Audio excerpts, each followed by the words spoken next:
Bueno, vamos a comenzar a hablar de la unidad 5 que trata de las relaciones entre poblaciones, o sea, como conjunto de individuos de diferentes especies, o sea, las relaciones entre especies diferentes. Eh, Esto se denomina también como interacciones interpoblacionales o entre poblaciones. Hay diferentes formas de relacionar una especie con la otra, una población con la otra. Básicamente lo que vamos a tener en cuenta es si la relación de una población afecta a la otra o la perjudica. O puede ser que no la beneficie ni la perjudica. De modo tal que ustedes verán, además los nombres, las interacciones en esta diapositiva, que hay un signo más y un signo menos.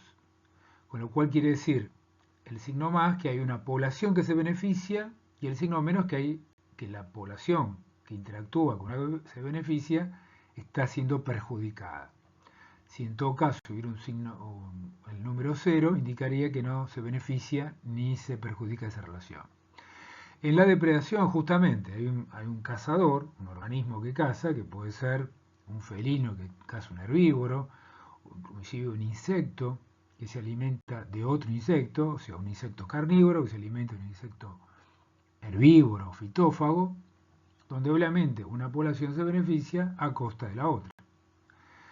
Otro tipo de interacciones también muy importantes en la vida, en los ecosistemas, en la evolución de los organismos vivos que pueblan la Tierra desde su origen hace 4.000 millones de años, encontramos la competencia. ¿La competencia qué quiere decir?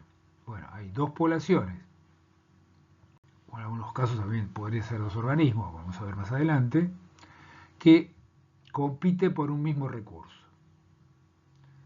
En consecuencia, lo que consume de ese recurso a una población termina también afectando a la otra. Es decir, acá, digamos, no hay una población que se beneficie y otra que se perjudique. En realidad, al usar un recurso en común, ambas se están perjudicando. Aunque puede ser que a largo plazo esa relación entre las dos poblaciones termine en la exclusión o en la desaparición de una de las poblaciones. Esto básicamente cuando hay un recurso escaso por el que compiten dos poblaciones se llama competencia por explotación. Pero también puede haber otro tipo de relaciones donde básicamente los competidores interfieren entre sí.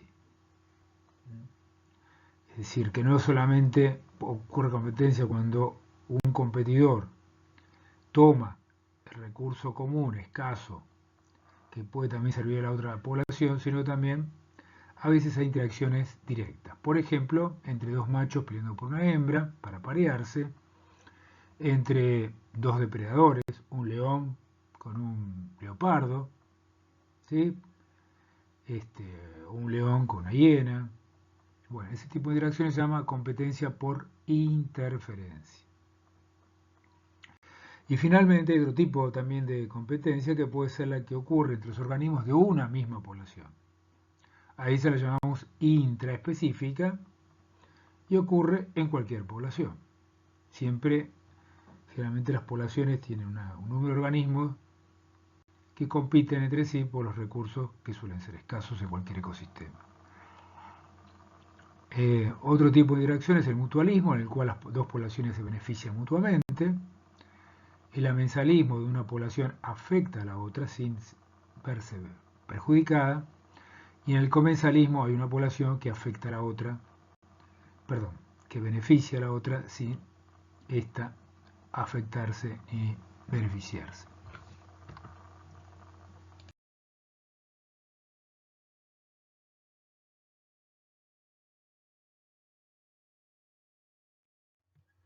En esta diapositiva vamos a ver dos tipos de interacciones, el comensalismo y el amensalismo.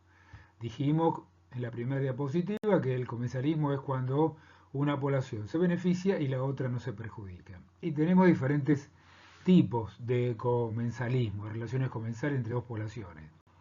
Una es, por ejemplo, la llamada carroñeros. Los carroñeros son aquellos organismos que se alimentan de otros que ya están muertos. En realidad ocurre también frecuentemente en la naturaleza que tal vez un organismo mata a otro y sin embargo hay un tercero que sin haber matado a la presa termina alimentándose de esa. Por ejemplo, es común que tal vez un león mata un antílope, un búfalo, y finalmente los restos que quedaron son empleados por un buitre, por una hiena, por un chacal, o sea, por un montón de organismos, finalmente por insectos. Otro tipo de comensalismo son los detritivos. Los detritivos generalmente le hacemos referencia a aquellos organismos que viven en el suelo y que justamente terminan descomponiendo los restos de vegetales y animales que llegan a él. Ejemplos de estos son escarabajos, lombrices. Otro tipo de interacción de tipo comensal son las epífitas. En general, epífitas son aquellas plantas que viven sobre otras sin afectarlas. No son parásitas, son epífitas. Solamente hay plantas que utilizan a las otras como soporte. En el caso de las orquídeas y las bromelias tenemos muchos ejemplos. Y finalmente la foresia consiste en que una población o un organismo utiliza otro para transportarse, sin afectarlo. En el caso del amensalismo, dijimos que hay una población que no se afecta, pero la otra se perjudica. Es decir, hay poblaciones que producen sustancias o actividades que pueden afectar a otra población, sin por ello beneficiarse. Por ejemplo, tengo el caso de ciertos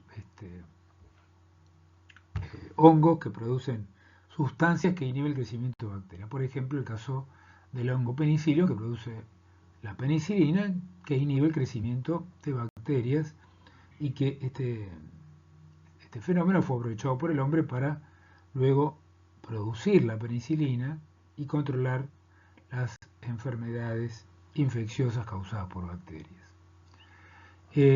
También tenemos las relaciones alelopáticas entre plantas, es decir, muchas plantas producen sustancias que perjudican a otras, que pueden ser segregadas por las raíces, o sea, están en el suelo, o en el aire, volátiles, de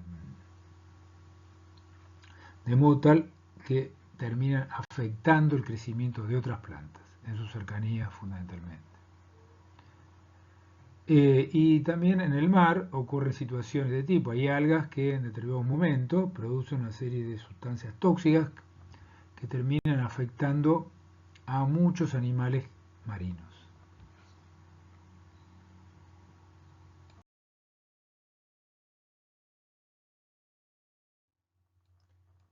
Bueno, acá simplemente queríamos poner algunos ejemplos de carroñeros, como el caso de buitres, escarabajos, moscas, mapaches. Pero, digamos, esto, digamos, que sean carroñeros no lo impide también que puedan ser depredadores.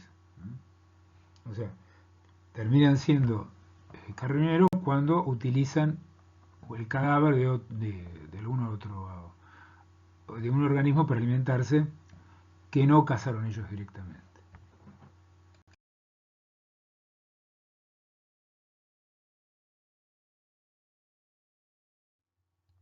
Dentro de comensales también dijimos que está la foresia, donde ocurre que un organismo utiliza otro para su transporte. O también en unos casos hasta termina usándolo también para alimentarse, o los restos que deja un organismo lo utiliza el comensal. Y las fotos que tenemos en esta diapositiva nos muestran, por un lado, en la foto de arriba, un ácaro que se ancló a la pata de una mosca. Entonces, cuando la mosca visita lugares distantes, el ácaro también tiene la posibilidad de trasladarse y llegar a ocupar lugares que antes estaban libres. lugares que tal vez ofrecen mejores condiciones que en las que se encontraba la población original donde se originó el ácaro. O también con las ballenas, los tiburones, que muchas veces son acompañadas por otros peces, como las rémoras, pero hay muchos otros, que digamos, la utilizan para transportarse, utilizan restos de la comida que comen los tiburones o las ballenas, de alguna forma logran cierto resguardo, no afectan entonces a la ballena ni al tiburón y se benefician la rémora y otros peces.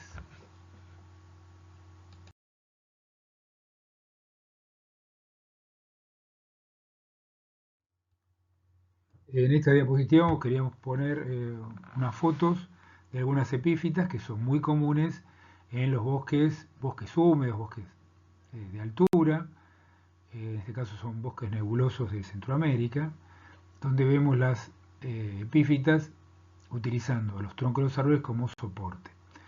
¿En qué se benefician las epífitas? Bueno, primero que cuando hay mucha densidad de árboles, la luz es escasa en el suelo, con lo cual estas plantas de pequeño porte no recibirían luz.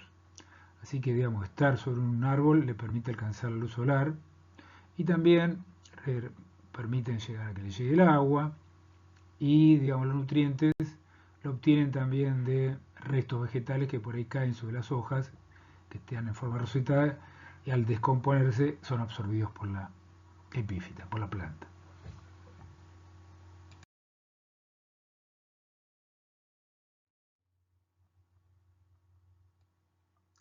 Las orquídeas que recién nombramos también establecen otro tipo de relaciones con otros organismos, por ejemplo los insectos, y digamos que tratan de, como de engañarlos para que los insectos se acerquen y difundan su polen.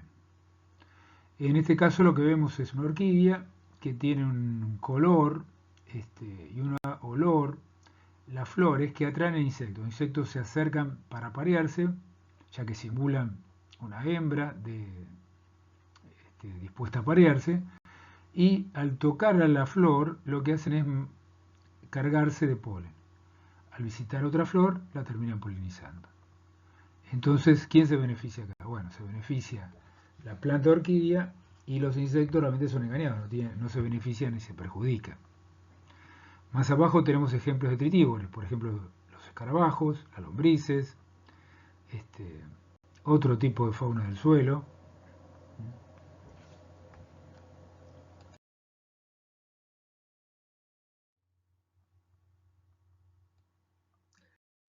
Bueno, el mutualismo representan varios ejemplos que son muy importantes desde el punto de vista agronómico, que hay que conocer perfectamente.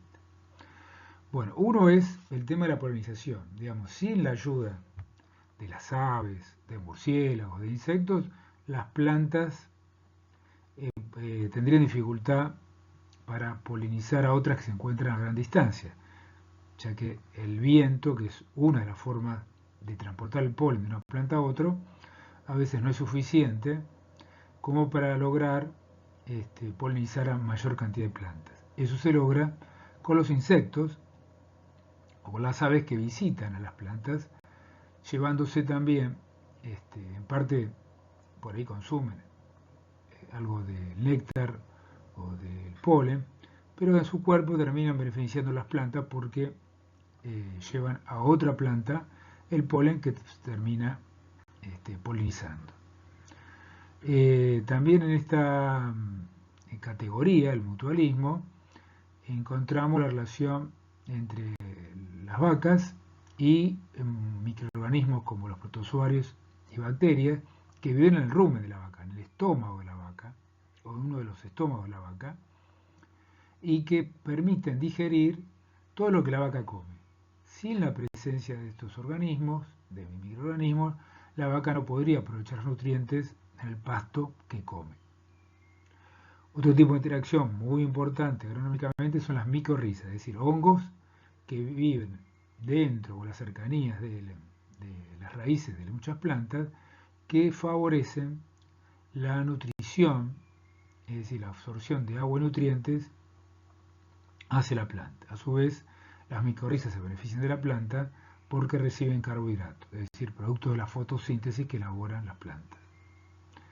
También tenemos tipos de bacterias que son benéficas para plantas, que viven en la cercanía de las raíces de las plantas, producen fitohormonas que favorecen el desarrollo de las raíces, y por otro lado las bacterias se benefician nutricionalmente con los exudados radiculares que las plantas producen. Relacionado con este grupo están las bacterias que fijan nitrógeno atmosférico. Muy importante este grupo en la agronomía. Se relacionan con plantas de la familia de las leguminosas. Las leguminosas son plantas que producen granos como la soja, el poroto, este, las arvejas, las lentejas. Y también pertenecen a otras plantas que muy importantes para la nutrición animal, que son los tréboles, trébol blanco, trébol rojo. Bueno, lo que ocurre acá es que las bacterias fijan nitrógeno que le proveen a la planta y a su vez reciben carbohidratos del vegetal. Es decir, ambas poblaciones se benefician.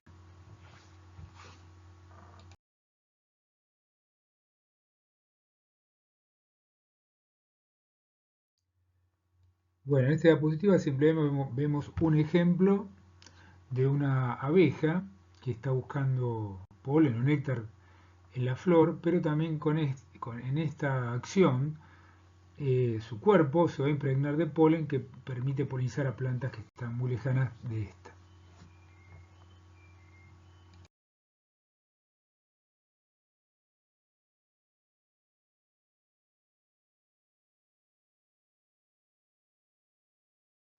En esta diapositiva podemos observar a otros organismos polinizadores, como puede ser un ave, en este caso un picaflor, una mariposa, murciélagos.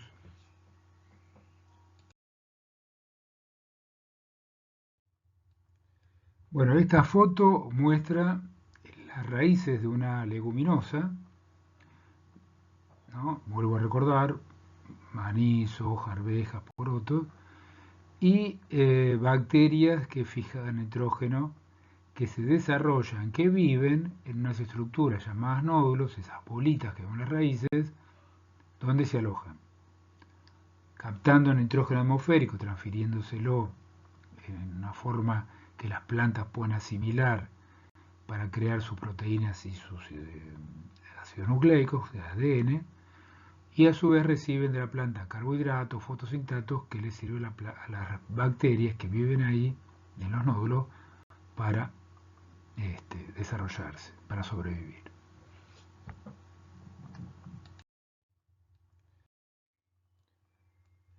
En esta diapositiva vemos fotos y esquemas de lo que es una relación eh, entre una bacteria fijadora de nitrógeno y la raíz de una planta de la familia leguminosa, ¿no? Cuando leguminosas me estoy refiriendo, estoy hablando de plantas como la alfalfa, los tréboles, los porotos, la soja, las lentejas, la legumbre, o sea, las legumbres que son muy ricas nutricionalmente con alto contenido de nitrógeno, con alto contenido de proteínas, porque las proteínas tienen nitrógeno.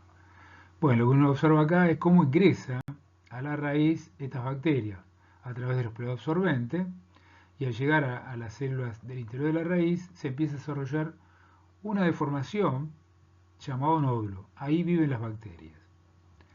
Esas bacterias se transforman en lo que llaman un bacteroide, que recibe de la planta alimento, carbohidratos, y a su vez le provee nitrógeno, que es muy importante para que la planta crezca, desarrolle, ya que el nitrógeno se utiliza para formar las proteínas de la planta y los ácidos nucleicos, que es el material genético.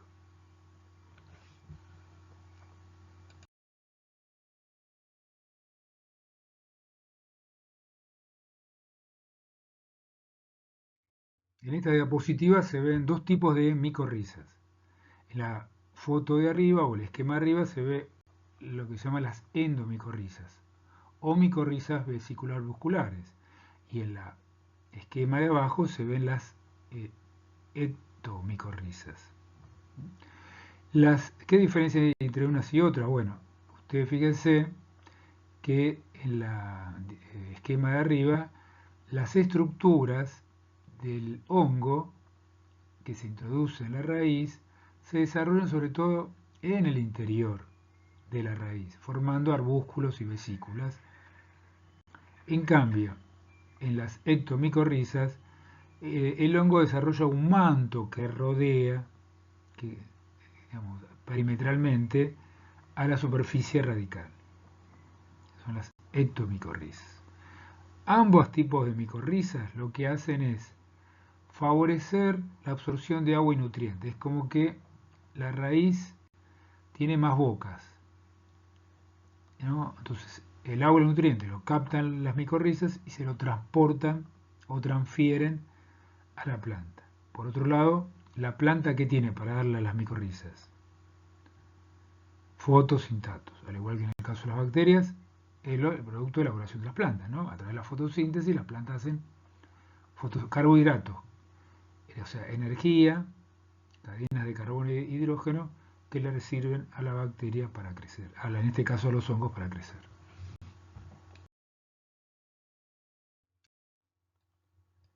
Bueno,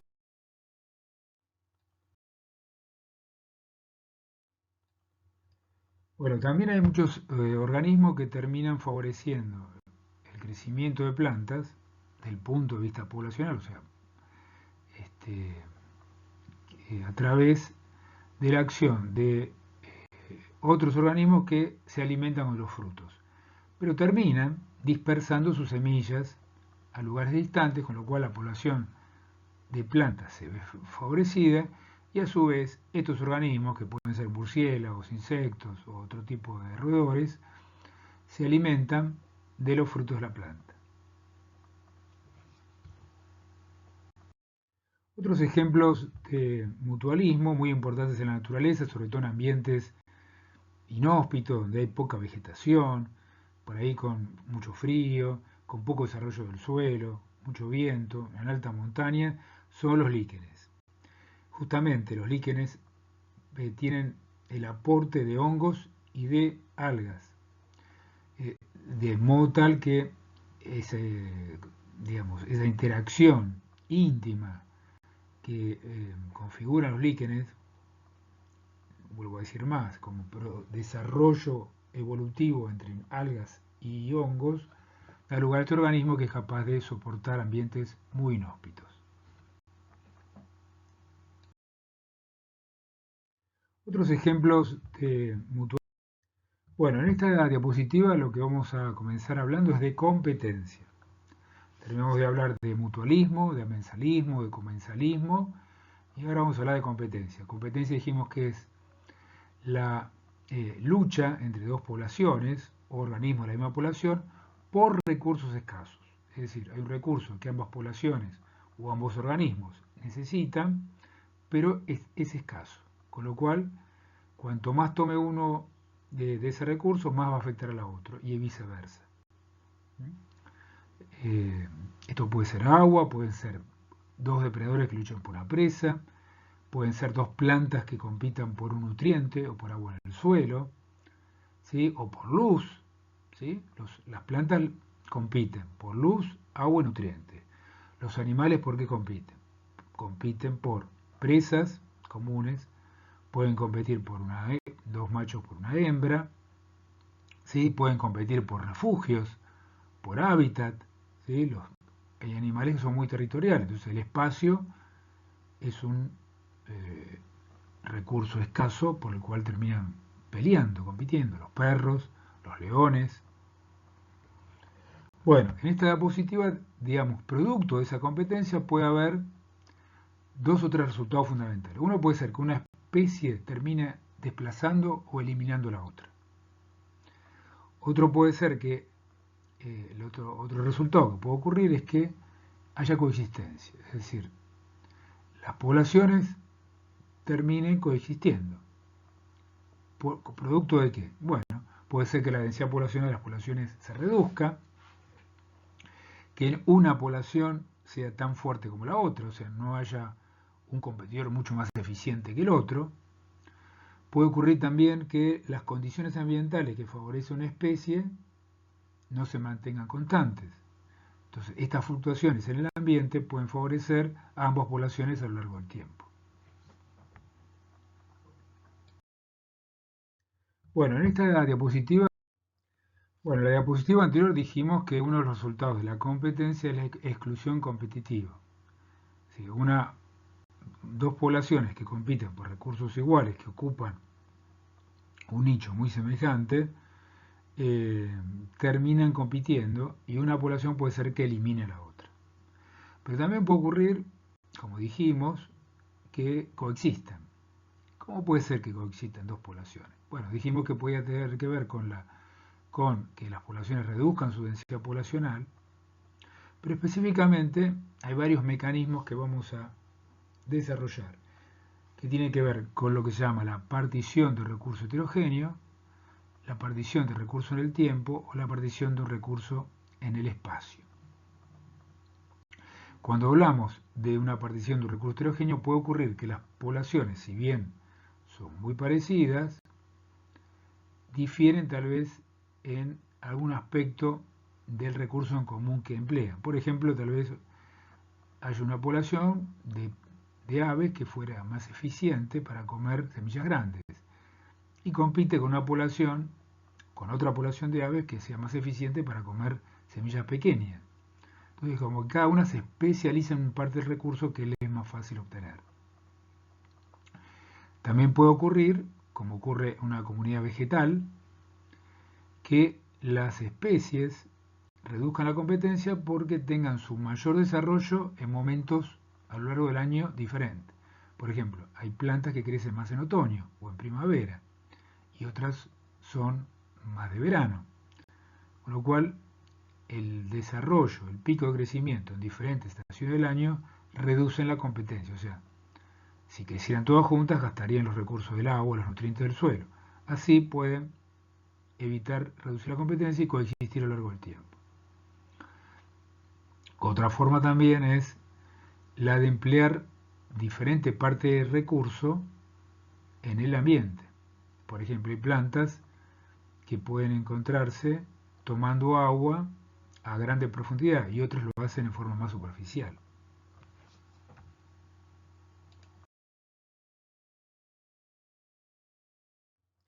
Bueno, en la diapositiva anterior dijimos, bueno, recién dijimos, y ahora estamos mostrando algunas fotos o esquemas en esta diapositiva, cómo logran coexistir dos poblaciones que compiten. Bueno, dijimos que había tres formas, ¿no? La partición de recursos heterogéneo, partición de recursos en el tiempo o partición de recursos en el espacio. Es decir, que las poblaciones que pelean por un recurso común se especializan en algo levemente diferente a la otra, permitiendo reducir la competencia. Es decir, por ejemplo, los ratones tal vez uno come, aunque los dos puedan comer semillas e insectos, hay una especie que se dedica más a comer insectos y la otra semillas. Esto hace que se reduzca la competencia. ¿Sí? O que coman diferente tamaño de semillas, en caso de aves. O que salgan a cazar, en el caso de aves depredadoras, una a la tarde, a la noche y otra durante el día. ¿Sí? Esto es, digamos, repartirse el recurso por tamaño, o sea, en distintos espacios o a través del tiempo.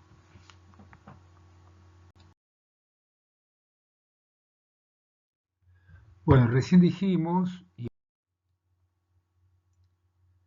este es un buen ejemplo de una partición de recursos en el espacio. ¿Cuál es el recurso? El agua.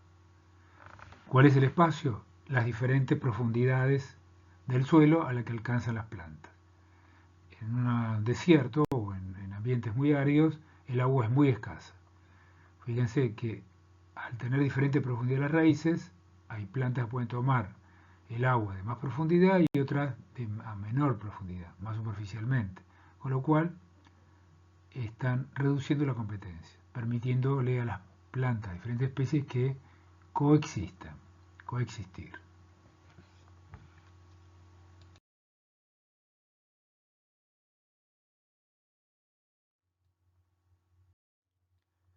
Si ustedes recuerdan una diapositiva anterior, dijimos que digamos, las poblaciones compiten más cuanto más parecidas son. Es justamente el principio de exclusión competitiva de Gauss dice que si dos poblaciones teóricamente ocupan el mismo nicho, una tendría que ser eliminada por la otra. Justamente en esta diapositiva lo que mostramos es qué características de las especies que compiten favorecen la coexistencia o evitan la eliminación de una población por la otra. En el caso de las plantas, por ejemplo, favorecen la coexistencia que tengan requerimientos nutritivos algo diferentes. Por ejemplo, como ocurre entre leguminosas y gramíneas, donde las leguminosas por ahí necesitan más fósforo que las gramíneas, y a su vez justamente las leguminosas pueden captar nitrógeno por las bacterias que se asocian, mientras las gramíneas lo tienen que tomar del suelo, únicamente. Bueno, otro factor que puede marcar la diferencia entre dos poblaciones competitivas puede ser la sensibilidad frente al pastoreo, frente a determinadas toxinas, ¿sí? Los altos o bajos requerimientos de agua o resistencia frente a la salinidad o la textura del suelo o el pH.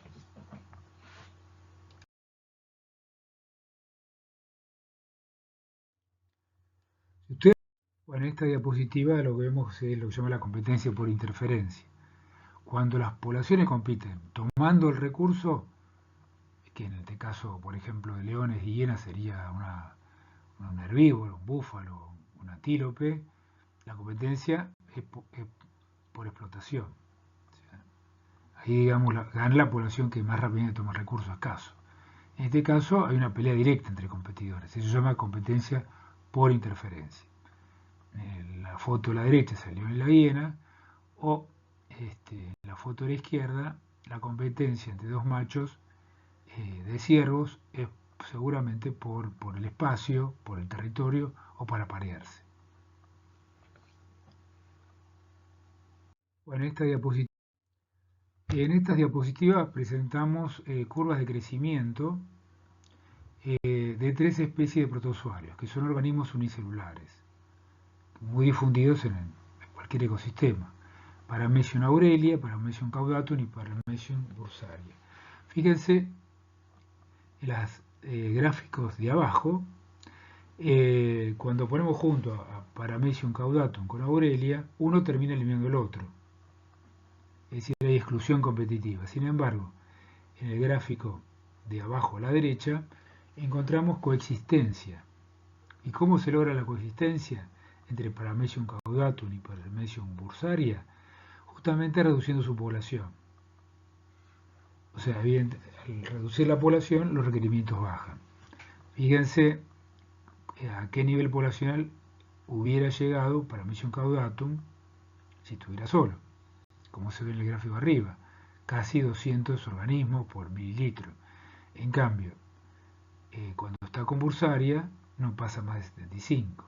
Igual bursaria, que solo puede llegar a casi 150, cuando está con caudatum solamente alcanza 25, 27. De esa manera coexisten. En cambio, caudatum y aurelia, caudatum seguramente es más eficiente, toma los nutrientes más rápido o produce sustancias que pueden afectar la aurelia y la terminan eliminando.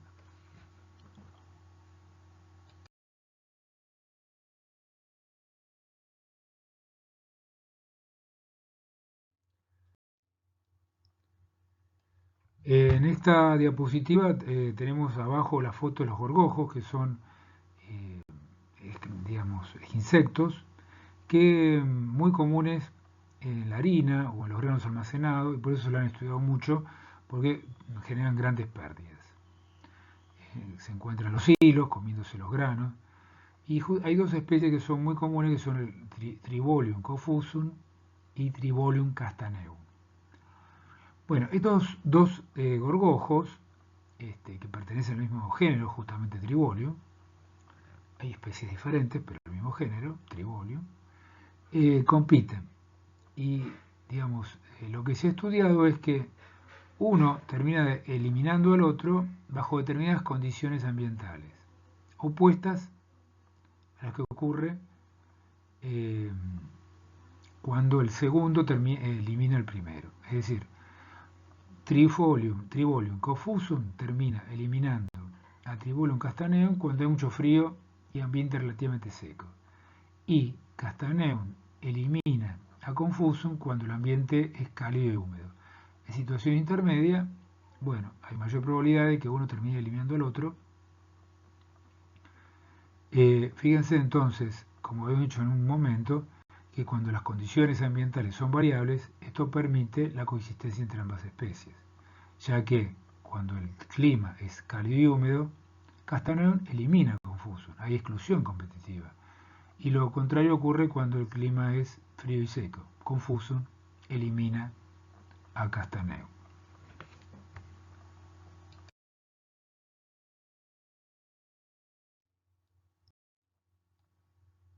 Bueno, los gráficos de arriba, los dos gráficos de arriba, lo que muestra justamente es la competencia de los gorgojos. Lo que, digamos, para que quede claro que no hay depredación, cada uno puede vivir digamos, condiciones de frío y calor sin problemas. El problema aparece cuando están las dos especies, que una, según las condiciones del clima, termina eliminando la otra. Por otro lado, tenemos situación de coexistencia entre los tréboles, trébol rojo y trébol frutilla. Fíjense que las dos pueden vivir aisladamente, pero cuando están juntas, coexisten, pero a densidades poblacionales menores.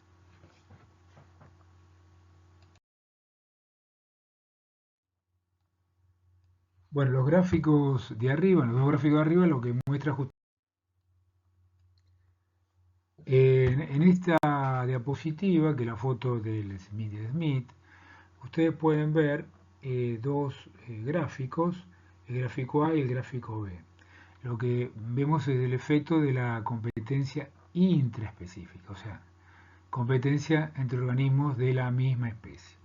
En el gráfico A, lo que uno observa es que a mayor densidad de renacuajos, ¿no? Que este estadio larval de las ranas, este río juvenil de las ranas, cuanto mayor densidad en un mismo ambiente, mayor tiempo tarda en alcanzar 1 gramo o 0,8 gramos de peso.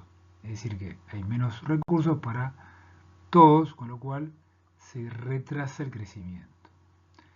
Y en el gráfico B lo que vemos es a mayor densidad de plantas, de tréboles, el peso por planta disminuye. O sea, a mayor densidad, menos peso por planta. Es decir, obviamente, si en una maceta tenemos 20 plantas en vez de 2, cada una va a crecer un poco menos, porque está tomando menos recursos de agua, de nutrientes, e inclusive puede ser de luz. En consecuencia, va a crecer menos. Cuanto menos plantas, cada una va a desarrollar más, va a ser más pesada.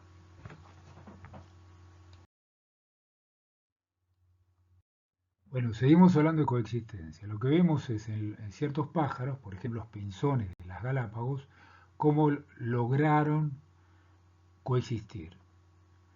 Evolutivamente como que se fueron reforzando las diferencias en la estructura de los picos, permitiéndole que cada tipo de ave se especialice en un recurso determinado, reduciendo la competencia. Entonces las especies que coexisten tienen picos diferentes, lo que le permite consumir diferentes tipos de alimentos. Es una respuesta evolutiva que tiende a reducir la competencia.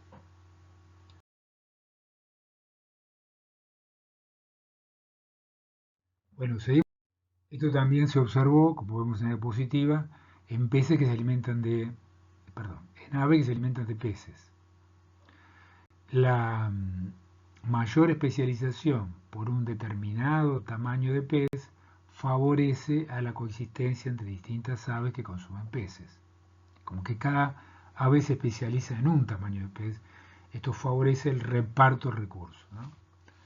Digamos, estaría dentro de lo que llamamos antes la eh, repartición de recursos heterogéneos o la partición de recursos heterogéneos. Esto también se observó. En esta diapositiva vemos una foto de lo que llaman las bellotas de mar. Son crustáceos que viven sobre las rocas, en las costas, que reciben el alimento traído por las mareas, ¿sí? Restos de nutrientes que les sirven para alimentarse. Y ahí se identificó también una puja por el espacio que les permite también acceder a una fuente de alimento, es decir, una situación de competencia,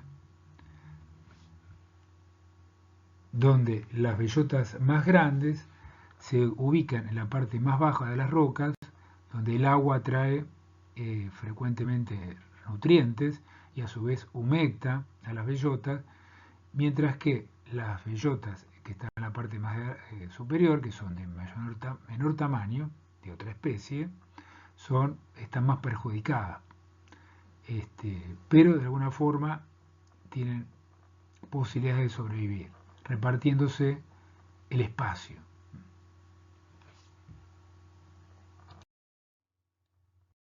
Bueno, en este esquema lo que queremos mostrar justamente es la competencia entre estas bellotas de mar.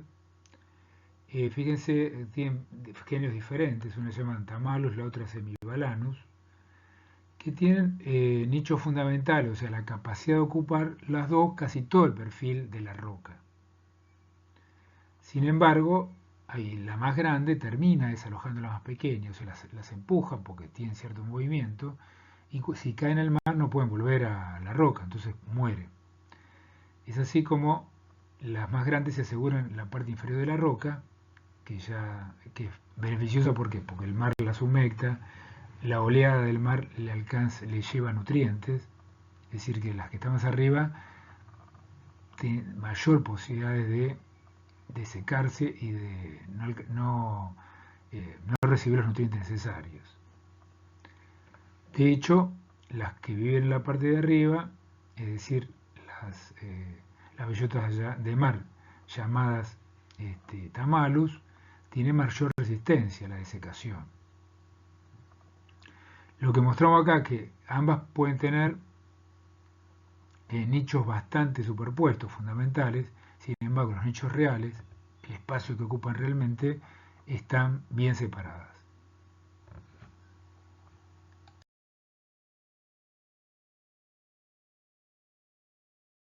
Bueno, en este esquema lo que queremos mostrar, bueno, finalmente en esta diapositiva, lo que trata de explicar es que el resultado de la competencia, que uno inicialmente puede pensar que depende de su eficiencia competitiva, o sea, de la capacidad con que un competidor tome más rápidamente que otro un recurso, eh, digamos, es uno de los factores que inciden en ese resultado de la competencia. Puede ser también que una población alcance recursos más rápidamente que la otra, o que una población tenga mayor densidad poblacional que la otra, con lo cual favorecería para esa población el resultado de la competencia, que las condiciones ambientales sean más favorables para el peor competidor, para el competidor menos eficiente. Y como vimos también es que ambientes fluctuantes pueden favorecer la coexistencia, el equilibrio competitivo. Otros factores tienen que ver también con la colonización temprana. Las especies R estrategas alcanzan los ambientes más rápidamente y tal vez lo ocupan, lo utilizan hasta que lleguen las K estrategas que lo terminan eliminando. Y finalmente también la capacidad de dispersión puede incidir en el resultado de la competencia.